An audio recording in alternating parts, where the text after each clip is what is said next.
So thank you for coming today, and it's my understanding that we're live streaming this across the state, and that is part of what the tradition of All Hands is about, is being able to bring the community of IANR together, because there are probably, just looking at the crowd here, probably about 6 or 7 or maybe even 8 times more people in IANR that are in the room here, and it's an opportunity for us to come together and talk a little bit about the Institute, to take stock of where we are, and then to look forward just a little bit. So we'll be doing all of those things today. Need to start, I think, with some of the changes that have been occurring within the Institute, and this is likely the most obvious one, and that is that Vice Chancellor Green is now Chancellor Green, and that is setting in motion a whole series of events, changes in the leadership of IANR and the university as well. Because he was holding the dual roles of Senior Vice Chancellor of Academic Affairs as well as the Vice Chancellor of the Institute of Ag and Natural Resources, when he became Chancellor, Marjorie Kostelnik stepped in as the Interim Vice Chancellor of Academic Affairs. The search to replace the Vice Chancellor and Vice President of IANR, as most of you know, is proceeding quickly. It's moving forward quite well. The airport interviews for the candidates will occur later this month, with the goal of having on-campus interviews near the end of September into the beginning of October. And the search for the Senior Vice Chancellor of Academic Affairs is proceeding on the same pace as the IANR Vice Chancellor search. You've probably guessed it, since I'm standing up here, I'm serving as Interim Vice Chancellor, and Mark Bolschweid has taken on responsibilities as 50% of his time is now spent as Associate Vice Chancellor. Most of you probably know he's the department head in agricultural leadership, education, and communications, so he's doing double duty for this period of time as the interim. The changes that occurred with Marjorie moving into the Senior Vice Chancellor role in Academic Affairs left a void in the College of Education and Human Sciences, which is being very ably filled by Beth Dahl as the acting dean in that college. And most of you know, I think, that we share 3 departments from that college that have all of their research and all of their extension in the Institute of Ag and Natural Resources. Some of the departments are also having changes in their leadership. Larry Berger, after 7 years as department head in animal science, has retired as of June 30th. Phil Miller is filling in very ably as the interim department head, and the search to find a permanent head has been completed, and Clint Crable will be joining the Institute of Ag and Natural Resources as the permanent head at the beginning of January. During that interview, we received a great deal of positive feedback and very, very strong support for Clint as the permanent department head in animal science. So we look forward very much to his arrival. And as I said, Phil is filling in quite ably as the interim department head during the interim period. In food science and technology, Orlando Flores is now the Dean of Agricultural, Consumer, and Environmental Sciences at New Mexico State University. Kurt Weller is filling in as the interim department head and also the interim director of the Food Processing Center. Kurt is a longtime faculty member in both food science and technology and biological systems engineering, and has a strong background in both food science and food engineering. That search is currently underway. The position has been announced, and hopefully we will be at the point of identifying the permanent department head and director of food processing by the end of this calendar year. In the School of Veterinary Medicine and Biomedical Sciences, Don Reynolds has stepped aside, and as of last week, Clayton Kelling, longtime faculty member, has done most of his work in the Veterinary Diagnostics Center, and as well as considerable teaching in the department, has stepped in as the director in the School of Veterinary Medicine and Biomedical Sciences. Nebraska Extension, Rick Rasby has joined Dean Hibbard as Associate Dean in Extension, brings a long history of working in the beef industry, and will be covering the agricultural and natural resources programming in the Nebraska Extension group. West Central Research and Extension Center, Kelly Bruns was filling the position as an interim for the past year after Don Adams moved on to a position I'm going to talk about here in just a few minutes. And Kelly was last month named as the permanent director. We're very pleased to have Kelly in that role. With his extensive background in research and extension, we feel like he'll be a strong leader for the West Central District. We exist as a university because of students, and I'm not going to read through all these great numbers up here, although Dean Waller may very much want me to read through all those numbers. I'll expect you to read through all those numbers. What it does show is that the College of Agricultural Sciences and Natural Resources is a very strong college. The enrollment has increased annually, the undergraduate enrollment. We do a really good job of retaining our students. We do a really good job of placing our students, and they are all outstanding students. I'll put a slide up here in a moment that shows some of the honors that they have won in the past year.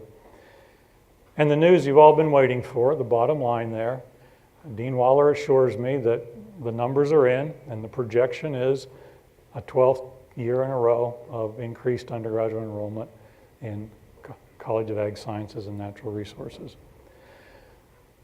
One number that I want you to look at there is the graduate number. The undergraduate enrollment in the college has steadily increased over the past 12 years. Not so much the graduate student numbers. They have increased slightly, but they've been relatively stable. And that is an area that we have a lot of room to grow in. Of course, that will require having enough of resources, financial and otherwise, to support those graduate students. But I would suggest that we have capacity to increase our graduate enrollment by at least 50% and possibly 100%. So that's an area that we can give some attention to. We have all those students because Kasner has an outstanding organization recruiting students. Many of you know that Laura Fry was in the lead role for many years, 13 I believe, and she has recently left to join her husband's business and work in that business. Sue Ellen Pegg, who had worked with Laura for quite a number of years, has stepped into that role, ably assisted by Taylor Hart, and we're hiring to replace Sue Ellen. So that position is open. Any idea when that will be filled, Dean Waller? Great. This is what I mentioned to you a few minutes ago, the many awards that our students have won, and we only put a few up here. We put the ones up here that are clearly national in origin and are very notable achievements by our students. And you notice that it's over quite a range of academic majors. We're proud of our students. They do a great job. And the president of ASUN this year is one of our students. So we're very proud of that. Not only do our students do well across the country in various competitions, they also are leaders here on the campus in Lincoln. We have, over the past 2 or 3 years, developed 2 really strong international programs, 2 really strong partnerships, one of them in Rwanda, one of them in China. And these are difficult partnerships to develop, at least to develop them in the depth that these 2 programs are. The program in Rwanda is being funded by a private donor who wishes to remain anonymous. And I think the end goal for this program is really admirable. It's to develop a college of agriculture in Rwanda. And it's doing it by building the capacity by sending students to UNL, where they will get their 4-year degree in agricultural sciences in various majors, and they will go back to Rwanda, and they will then be the building blocks, if you will, to develop that College of Agriculture in Rwanda. Had a group here last year, 7, who did really, really very well. Were outstanding students, sort of a test run. And now, just this week, I believe, last week, another group has arrived, and this is the first full cohort of students that we will have in that program. The program in China is a bit different. It's with Northwest Ag and Forestry University, which is a university that we, as a university, have a strong relationship with. Chancellor Perlman and I visited there in 2012. I think it was his second visit, my first visit. And at that time, they talked about wanting to develop this 3+1 food science program. And it is a program that's developed with the help of, obviously, of our food science and technology department and faculty here. The students will spend 3 years in China, but they will be doing our curriculum. And in the second and third years, our faculty will be teaching many of their courses over there. In the fourth year, they come here on campus. You see the numbers there for the first and second cohorts. We anticipate each year there will be a cohort of about 50 students. So this, as I said, is somewhat of an unusual program. It's a very strong program, and we have great hopes for it. I want to detour just for a moment away from students and talk a little bit about our Global Engagement Office and the work that it does in the international arena. They have a program, International Impact Awards, where they work with faculty to fund activities. And then they've also worked with faculty to obtain 5 of these USDA awards, and you can see the countries there that we're working in. Very recently, within the past month and ongoing, we are beginning to work with Argentina, with the government of Argentina. There's a large interest with the new administration in Argentina to develop additional land, to develop additional irrigated land. And they have Chancellor Green, in his first month on the job, visited there, received a much more enthusiastic welcome than he was expecting. And the next month, we received a delegation from here in Lincoln to talk about the possibilities of this partnership. And so that's looking like it will very likely become a solid relationship with Argentina. I put those 2 facts on the bottom of the slide because I often get the question, why is IANR involved globally? Why are we involved in educational programs? Why do we have relationships with global partners? And I think those 2 facts point out why. It's a global economy. A significant part of the exports that occur in the United States are agricultural in nature. And in Nebraska, $7 billion worth of agricultural products are exported. So it's important for our students and for our faculty to be engaged in international work. At the Nebraska College of Technical Agriculture in Curtis, we've had a steady increase in enrollment, and you may have seen some numbers that are somewhat larger than that in the past. That's because those numbers included dual credit enrolled students. These are all the numbers that are related to students on campus, and that number continues to increase. Dean Rosati and his team are doing a great job there, and he thinks that they have the capacity to have twice as many students as they have. You can see that their students won in a national competition in crops judging, which is an indication of the quality of students that they have there. And the bottom bullet there is also extremely important to them. They were reaccredited by the Higher Learning Commission, and in a separate accreditation, they were accredited by the American Veterinary Medicine Association, which is very important to them because their veterinary technology program is one of their signature programs. you have students, you have to have faculty, or at least you should. It works better that way. And so we have, as you know, been on a hiring initiative that began really the early part of 2012. That's when I use as a baseline for compiling the numbers.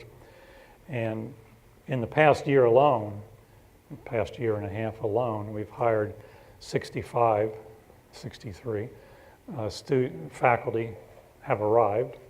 And if you look at the total period of time from the beginning of 2012, we've hired 128, filled those positions. We have another 24 that we're working on filling. They're in various stages of searching. If you add those numbers together, you come up with a very large number, approximately 150. That's in a total faculty of about 340. That's 45% of our tenure line faculty will be new since the beginning of 2012. So that's adding a lot of great talent with the team that we already had. So as we move forward, I think we're going to have the capacity to do great things, both in terms of teaching, attracting graduate students, doing research, extending our knowledge throughout the state. The picture there is a group that went on the road last week on the Rhodes Scholar Tour. Any Rhodes Scholars here? That would be ROADS, in case you didn't pick that up. And this is a tradition that we've been doing every year, or sometimes every other year. And it's a great opportunity for our new faculty to get out in the state and to visit with some of the people that we have in the state, to visit with some of the organizations that we work with, and to get better acquainted with the resources that we have, the physical resources we have across the state.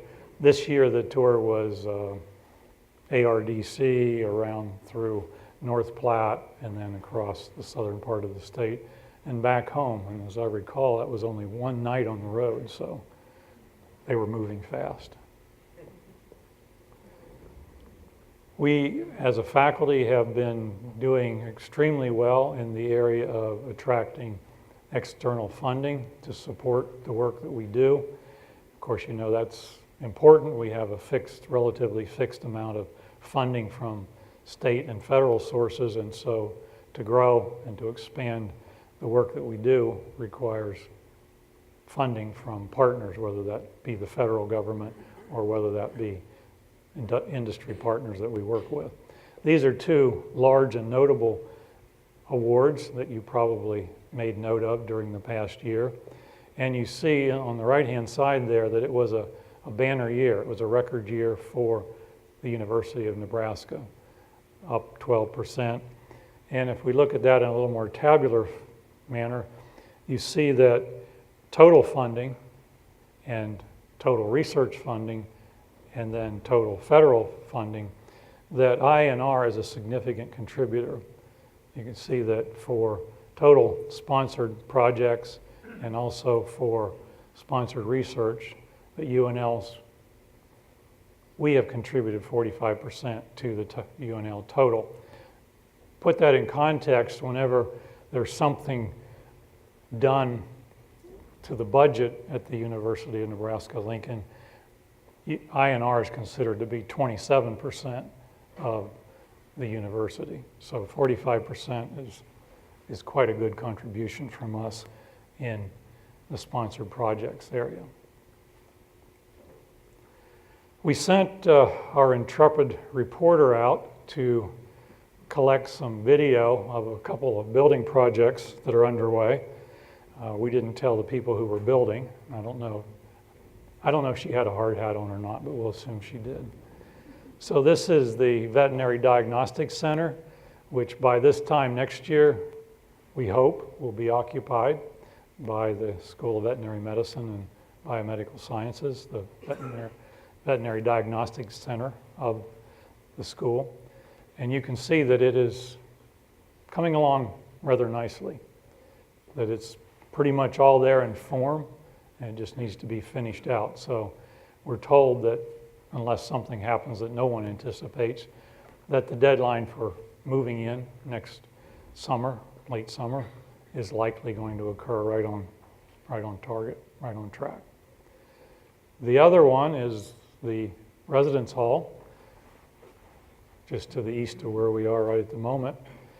And everyone is excited about having that completed so that we have the capacity to have more students live here on East Campus. That project also is nearly completed in terms of form, and then we'll be moving on into the finish phase. Don't try this at home, by the way. This is not something that they encourage, having people walk through and take pictures. We've shared with you in the past the renovation of the C.Y. Thompson Library from what it has been, a traditional library, into a power library and learning commons. Power library means you have a lot less books, but they're really important and they're in a small part of the building.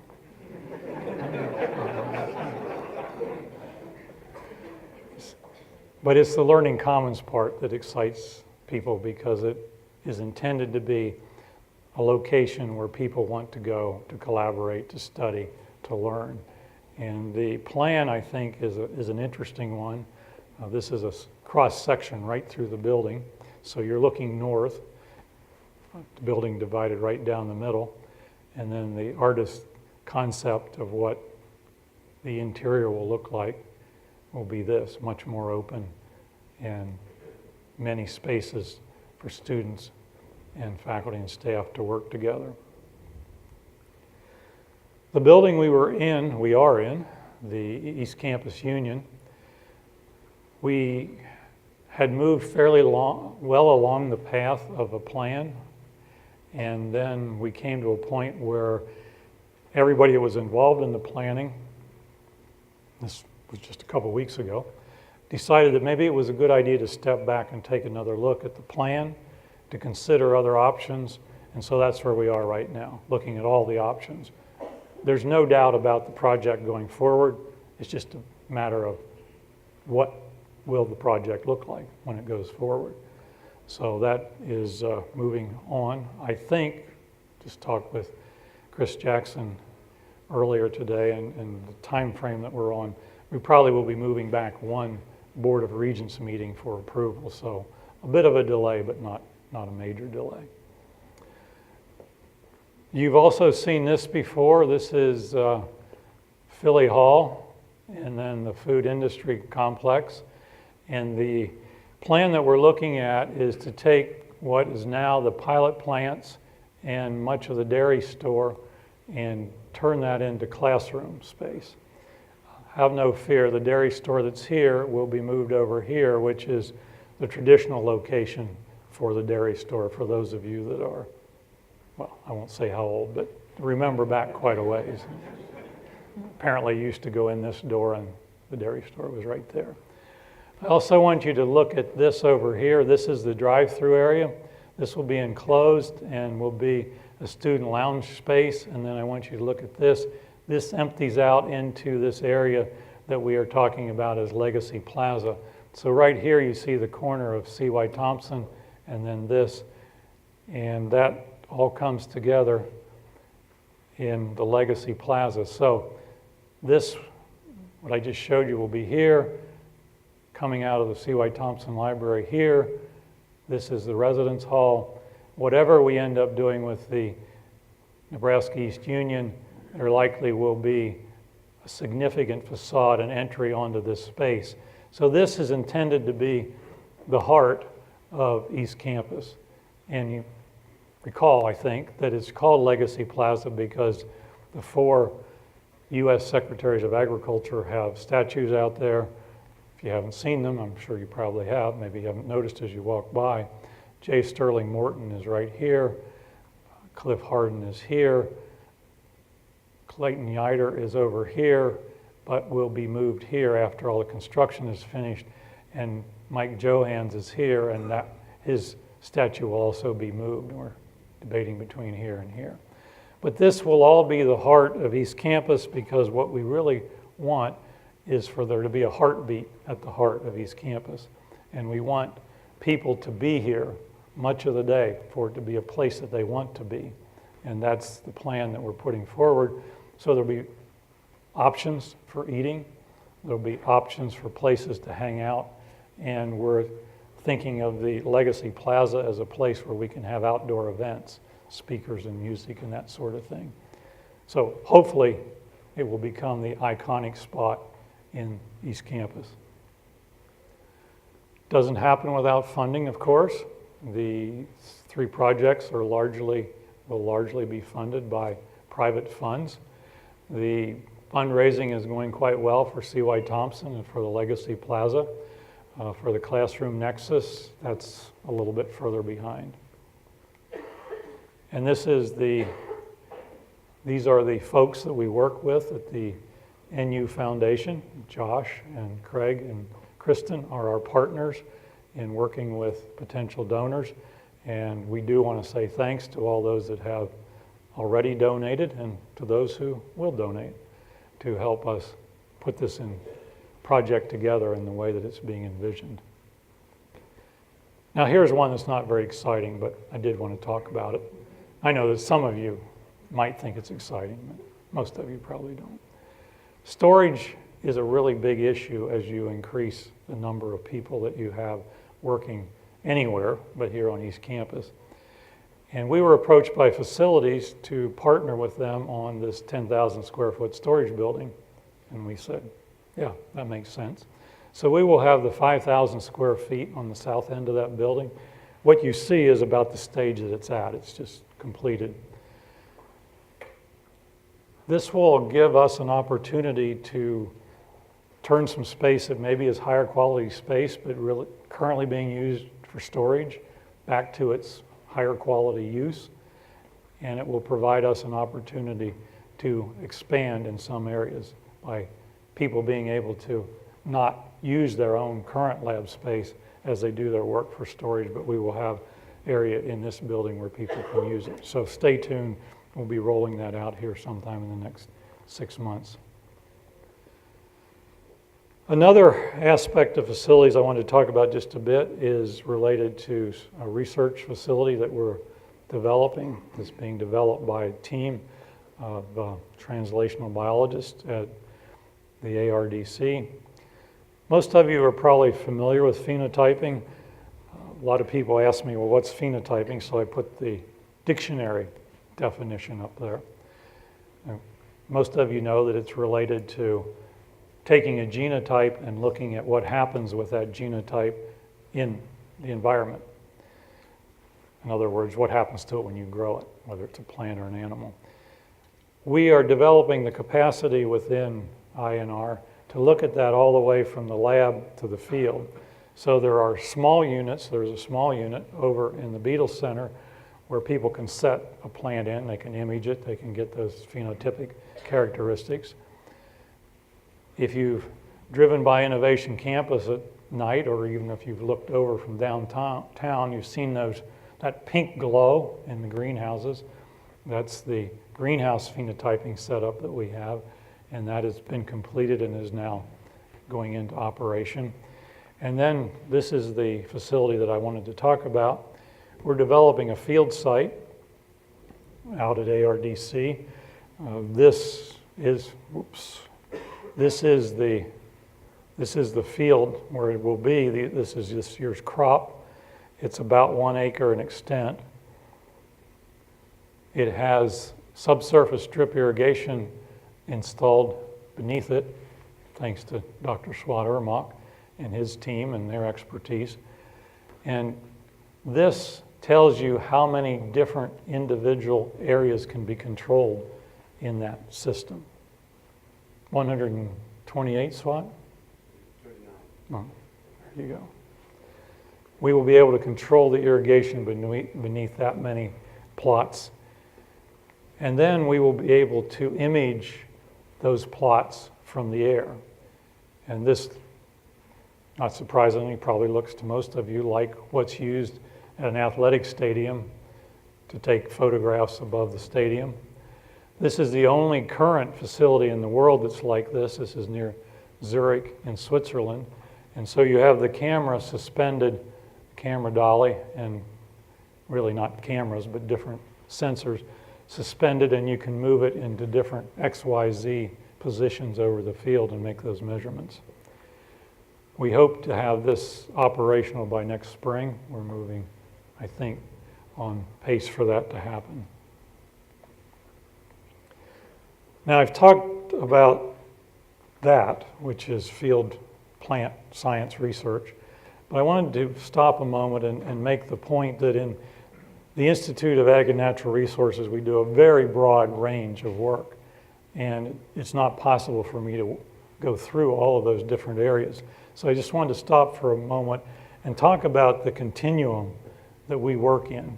We work all the way from the very basic plant and animal research through the systems where we produce food and fuel, through harvesting those products, through processing those products, through human consumption of that food and how it affects the human body, how it affects human health, to the behavioral aspects. Some of our people study why people make the choices they make and how that can be important to their health, etc. And all this done within the context of a healthy environment. That is what we do, even though our name, Institute of Agriculture and Natural Resources, may not convey that we do all those things. We do all those things. And it's what makes us who we are as IANR. A lot of that continuum is being done at Innovation Campus. These are the individual entities that are at Innovation Campus. Just added 3M. As a matter of fact, it was added yesterday by the people that were helping me with the slides.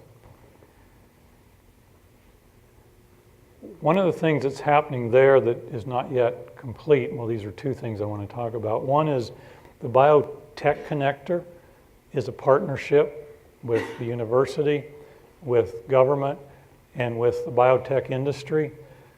On the 4th floor of the Food Innovation Center, 10,000 square feet will be finished out, and it will be finished out in a way that allows somebody with a biotech idea but no lab to come in and rent that space for a period of time and to test what it is they're trying to develop.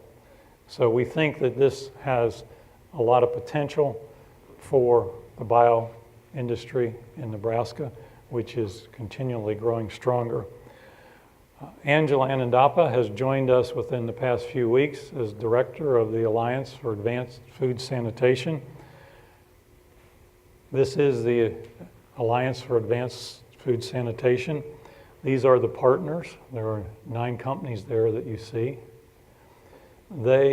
It's basically a pay-to-play kind of organization, and food sanitation has become a compelling issue to those that are in the food processing and manufacturing area.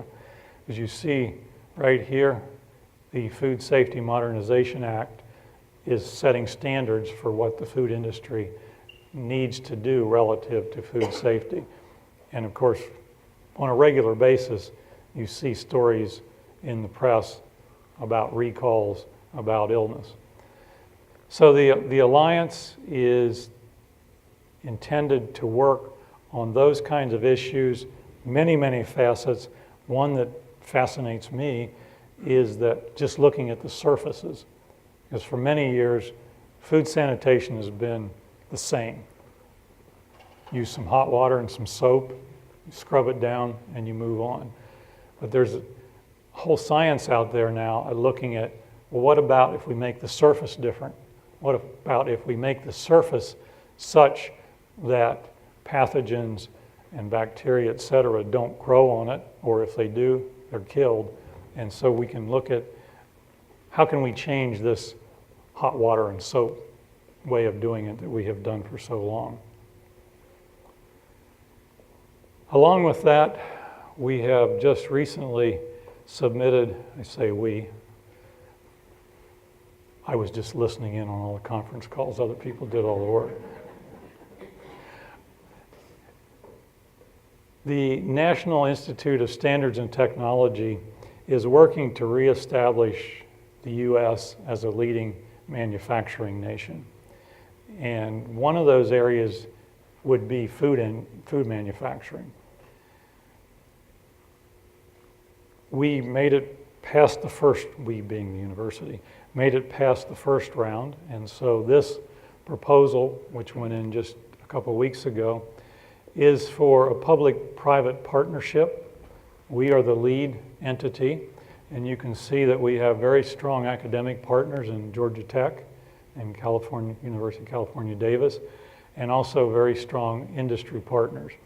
And the goal here is to establish Nebraska as a leader in food manufacturing. And you say, well, food manufacturing. Well, food manufacturing is the idea that you apply well-known manufacturing principles to food processing.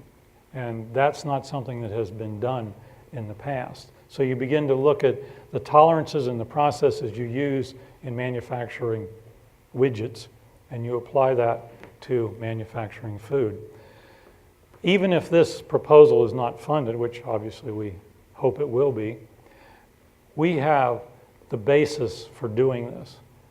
We have the Alliance for Food Sanitation, Advanced Food Sanitation I just talked about. We have a long history with the Food Processing Center.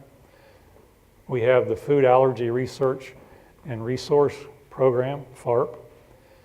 And we have the Food Innovation Center. All of those are the building blocks for us to be able to be a leader in food manufacturing innovation, even if we don't get the funding. But we really hope we get the funding.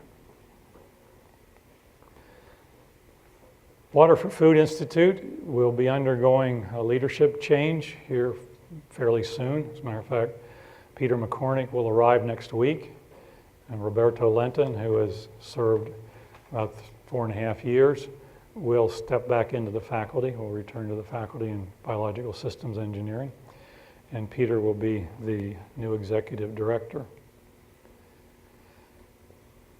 Talk for a moment about the Eastern Nebraska Research and Extension Center, and Dean Hibbard and Dean Clutter have been working very hard with Don Adams. This is not a small transition, and it follows on a relatively lengthy task force study where we gathered input from internal as well as external stakeholders.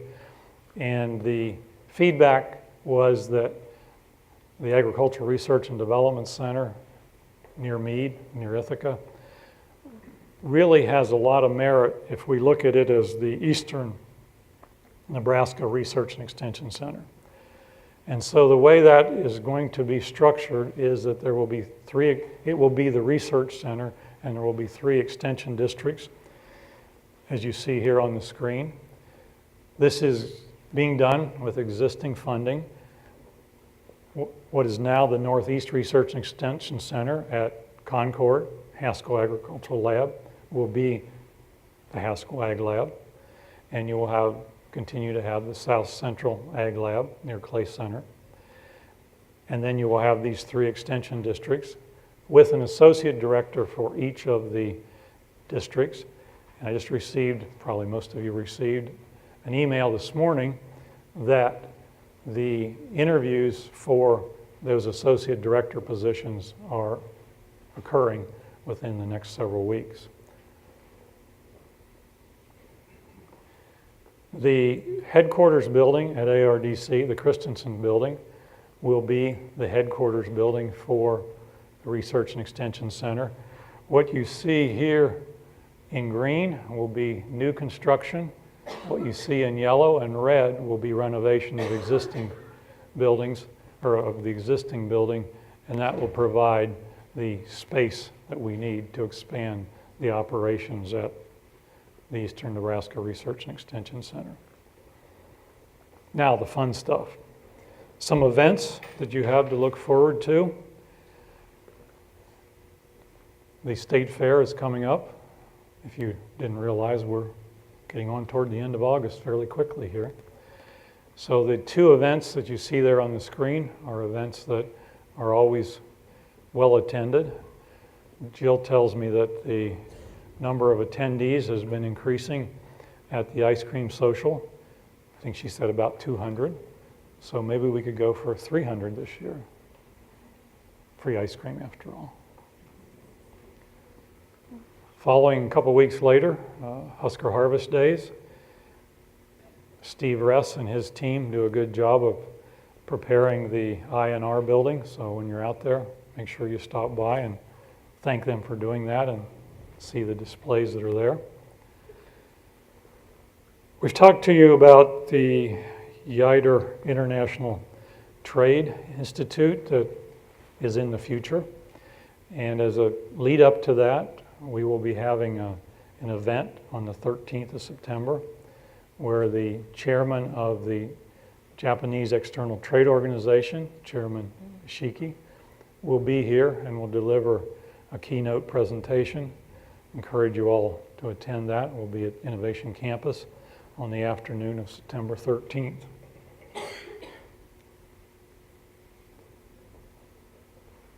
And then, of course, the IANR tailgates.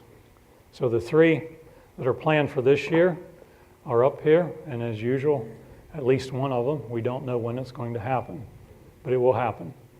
And we'll wait for the television networks to tell us when it will happen. Right here, in this very room. Oh, and by the way, it's the free food and parking part that ought to get you. And a shuttle, right? Yeah. Human Lecture Series continues this year. We have 2 of them formalized. You see them here on the screen.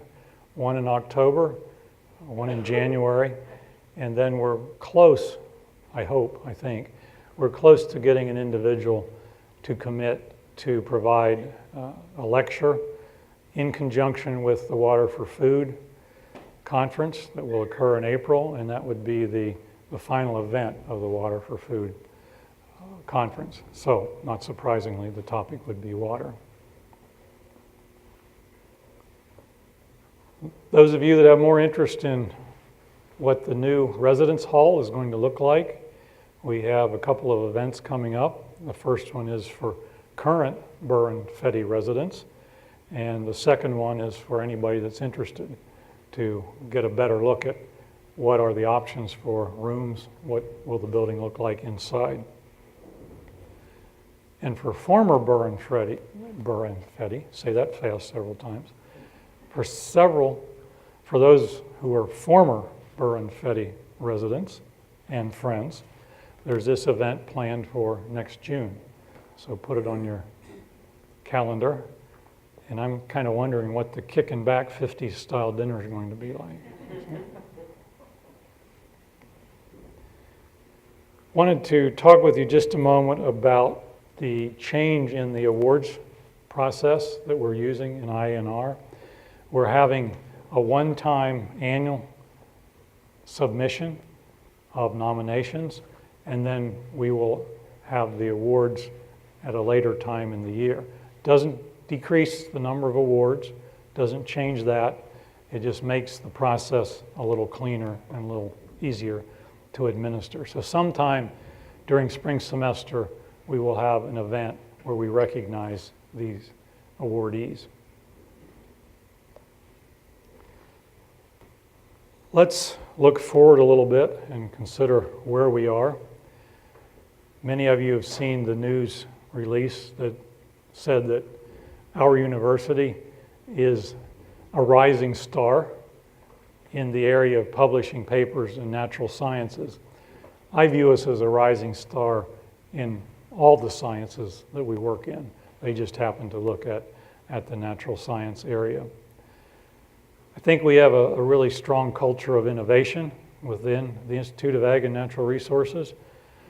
And I appropriated this feet on the ground, eyes on the horizon. I hope a certain large ag machinery manufacturer doesn't notice that I used this, but it struck me that it really fits us very well. That we are an organization where we have our feet on the ground, but we're always looking toward the horizon. And part of that is that we are building a culture of strong teamwork across the Institute. Also wanted to stop and think a little bit about how fortunate we are. Some of you have heard me say that I did really poor career planning, so I've been associated with land-grant universities in 6 different states, which would be 6 different land-grant universities. And I think we're extremely fortunate here at the University of Nebraska because we're in a state where agriculture is very, very important. The citizenry of the state recognizes that it's very important. The legislature recognizes it's very important. And it offers all kinds of opportunities for us in the Institute because we are in the middle of a state that has great agricultural resources and great natural resources. That quote that I have included there is from a report was done internal to IANR, so it doesn't devalue what it says, but I do think it captures very much what we are as the state and as the institute that works in the area of agriculture and natural resources. We have a president who has announced that these are his 4 cornerstones. These cornerstones fit us exactly. This is who we've been for a long time. So we heartily embrace the president's cornerstones and his 3 focus areas that he talks about that the University of Nebraska can be great. The 3rd one, food and water security, that's us. We can undoubtedly contribute to the other 2 as well, but we certainly fit within the 3rd one of those focus areas. Harvey Perlman, in his farewell address, talked about the fact that UNL can help solve these issues: scarce food, climate change, water sustainability, and environmental sustainability. Those are things, again, that are us. And it goes without saying that the current chancellor understands us very well and champions who we are and what we do. So we're a group of people that are doing meaningful work. And I think it's meaningful because it makes a difference in the world. We've seen the studies, we've seen the numbers that there are more jobs out there in agriculture than there are people to fill those jobs. So there continues to be a strong market for the graduates that we graduate every year. And worldwide, there will be a continued demand for not only a greater quantity of food, but also a greater quality of food. And by some people's estimate, one farmer will feed 200 people by 2020, and that same farmer will have to feed 250 people by 2050. So we are indeed, I think, a very fortunate group of people. We have an outstanding group of people in our team. We do really meaningful work, and we're making a difference in the world. That's the Institute of Ag and Natural Resources, and that's the news from the Great Plains Room today. I would be really happy to answer any questions you might have.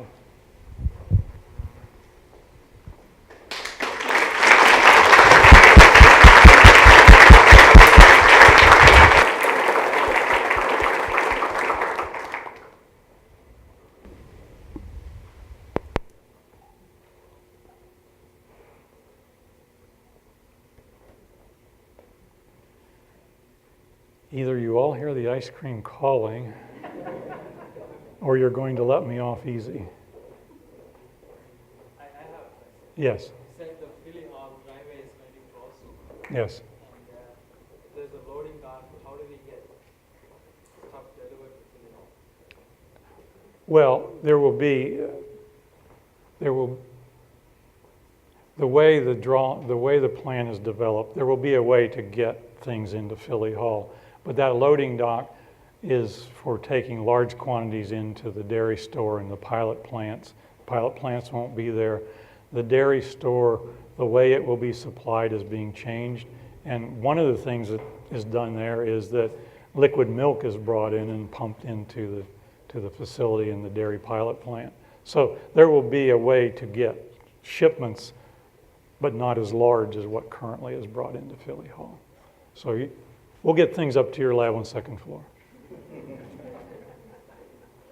And if we don't, you can come over and talk to me and I'll help you carry them up.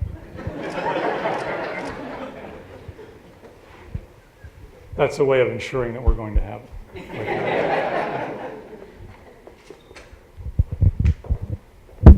You mentioned the growth in student population out at NCTA. Mm-hmm.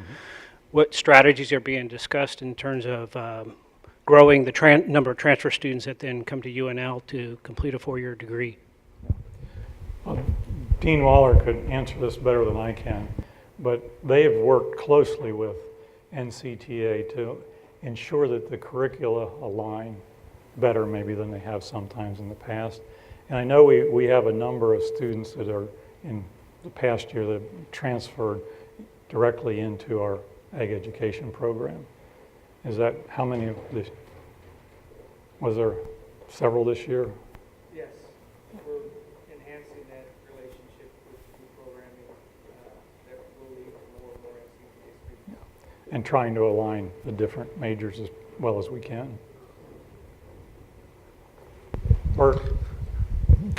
I just wanted to ask, are there any specific plans being discussed for how to go about increasing graduate enrollment at the master's and PhD level? Informal, and I think the next step is for us to formally come to the unit heads group and talk with you about what are some strategies, what are the impediments, what are some ways that we can remove those impediments, and what are some strategies that we can use to increase not only the recruiting of quality graduate students, we currently have quality graduate students, but to expand that pool, and then also to support their assistantships and fellowships.